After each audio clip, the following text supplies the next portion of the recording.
Ciao amici del bosco, oggi seminiamo le noccioline.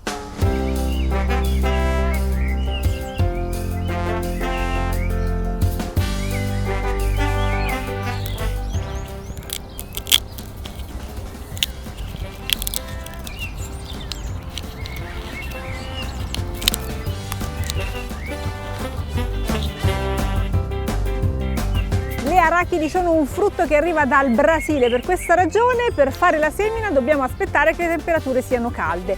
E dalle mie parti è bene farle a maggio, saranno poi pronte tra la fine di settembre ed ottobre. Oggi vediamo la prima fase della coltivazione, quella della semina. Vediamo come sta il terreno e voilà! Questo è il terreno che avevo preparato insieme a Pietro, avevamo fatto la doppia vangatura, quindi il terreno dovrebbe essere soffice, è rimasto coperto per tanto tempo, così da avere una bella azione di diserbo. Terreno in tempera, grazie al telo. Qua c'è cresciuto anche un fungo, c'era l'erba alta, c'era una bella umidità, la terra è perfetta, per fortuna che l'abbiamo tenuta coperta, altrimenti sarebbe stata troppo bagnata in questo momento per fare la semina.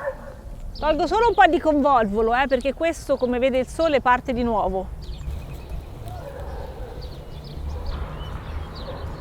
Per le arachidi ci serve un terreno molto soffice, penso che la lavorazione abbia funzionato, però adesso andiamo a verificare con la grillinette. Allora, facciamo questa prova con la grillinette, che è questo attrezzo di origine francese. Abbiamo anche un bell'articolo di Émile Jacquet dove ci spiega come utilizzarlo. Il terreno sta benissimo, quindi lo sto facendo solo per un controllo, perché appunto le operazioni che avevamo fatto hanno già tenuto il terreno soffice, in più è stato coperto, c'erano tutte le radici delle piante che si sono decomposte, quindi abbiamo una terra perfetta. Vedi, quando muovo la terra si vede una parte più nera, perché con la doppia vangatura, facendo la doppia vangatura, abbiamo utilizzato sia il compost che il biochar, quindi questa cosa nera è un po' carbone e un po' compost.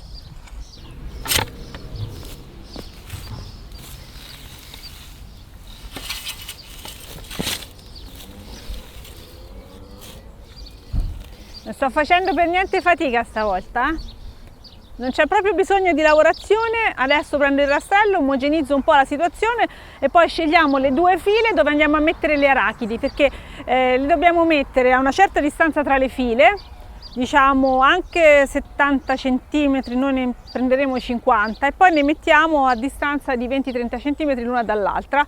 Avremo alla fine una nuvola tutta verde. Le arachidi sono il frutto di una pianta leguminosa, quindi mettendole nel nostro orto non solo andiamo a produrre un frutto piuttosto gustoso e sfizioso e anche nutriente, ma andiamo a migliorare anche il suolo, quindi sono ottime per quei terreni dove abbiamo già coltivato piante che richiedevano molto nutrimento. Con le arachidi riportiamo azoto nel suolo.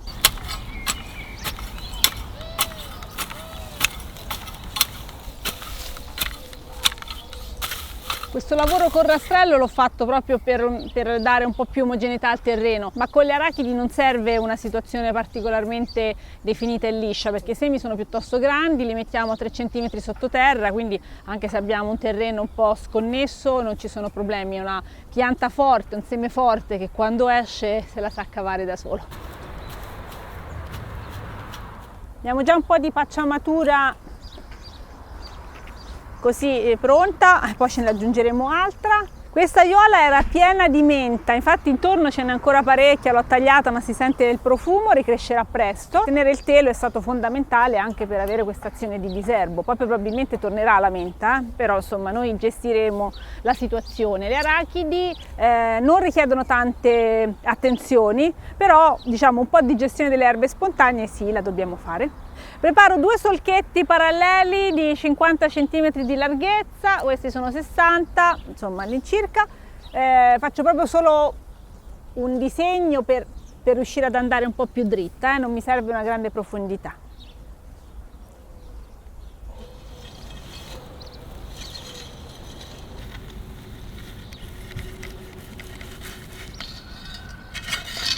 Adesso si sono nascosti, ma qui è pienissimo di vita, ci sono insetti. Guarda, guarda questo, mai visto? Una specie di millepiedi, lo vedi? Come scappa? Si infila sottoterra? Sono andata dritta? Che dici? Siamo un po'? In questa parte dell'orto il terreno è particolarmente friabile, oltre alla lavorazione che abbiamo fatto era già particolarmente friabile. Questo è importante per le arachidi, a loro piace un terreno più sabbioso, insomma dove riescono a muoversi bene. In un terreno argilloso hanno più difficoltà. Qui ci sono i semi, le arachidi intere o noccioline americane, non so come li chiamate.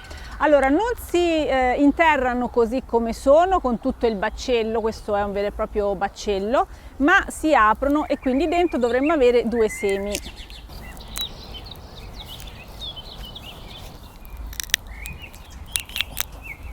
Le tiriamo fuori con tutta la loro pellicina, è importante lasciarla, le protegge, quindi le interriamo così. Mi raccomando, lo specifico nel caso aveste il dubbio, non potete mettere a terra le arachidi che acquistate al supermercato o dove volete, che sono già state tostate. Ecco, la tostatura naturalmente ha ucciso l'embrione. Servono proprio dei semi, io li ho dovuti comprare stavolta. Questo tipo di semi si possono riprodurre facilmente, quindi per l'anno prossimo me li terrò da parte e seminerò nuovamente il mio raccolto. Adesso li sistemo tutti così in orizzontale a 25 cm di distanza l'uno dall'altro, 25-30 cm. Poi vado a coprirlo con la terra che ho sollevato facendo il solco. Devono stare sotto di 2-3 cm, quindi con questa terra lo riesco a fare facilmente. Primo seme, lo mettiamo qua. Questa aveva già germinato, guardate, quindi credo che non sia più buona, si sia già seccata.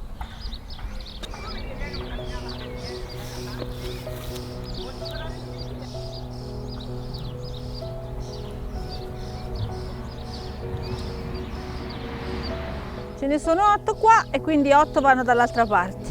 Coltivare le arachidi è anche un'esperienza botanica, non soltanto un'interessante produzione per la nostra alimentazione. Infatti queste piantine, che sono anche molto carine da vedere, sono dei piccoli arbusti, hanno una caratteristica particolare, quella di produrre dei piccoli fiori gialli che poi vanno a conficcarsi nel terreno, creano un peduncolo dopo che sono stati inseminati e si conficcano del terreno. Da quel semino che va sottoterra che partono poi le nostre arachidi. Quindi è un frutto che cresce sottoterra. Metto un po' sfalsate.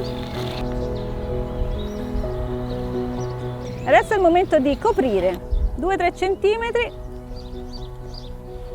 Tutte le mie arachidi vanno sottoterra. Con tutte le formiche che ci sono, per fortuna che le arachidi sono abbastanza grandi e quindi non verranno rubate dalle formiche. Avessi dovuto seminare qualcosa di più piccolo sarebbe stato un problema.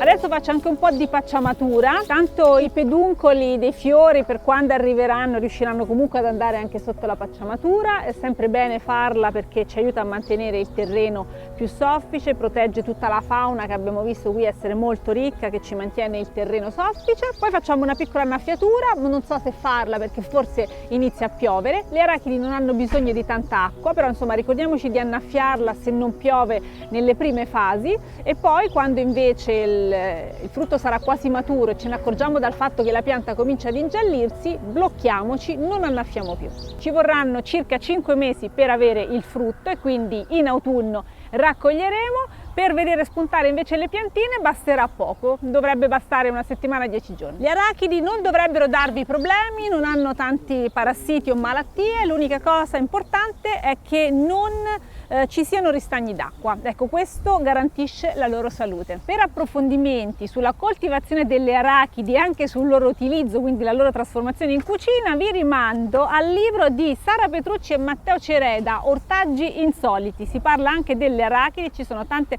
informazioni utili che mi sono servite anche per fare questo video. Le arachidi vogliono una posizione soleggiata, formano un fittone, quindi vanno a lavorare la nostra terra anche in profondità, e non è male se ogni tanto le rincalziamo, così favoriamo questo processo di attecchimento dei fiorellini all'interno della terra. Spero che questo video vi sia stato utile. Seguiremo la coltivazione di queste arachidi anche nei prossimi mesi fino alla raccolta. Grazie di aver visto il video, mettete anche un mi piace per favore, condividete con gli amanti delle arachidi e ci vediamo al prossimo. Ciao!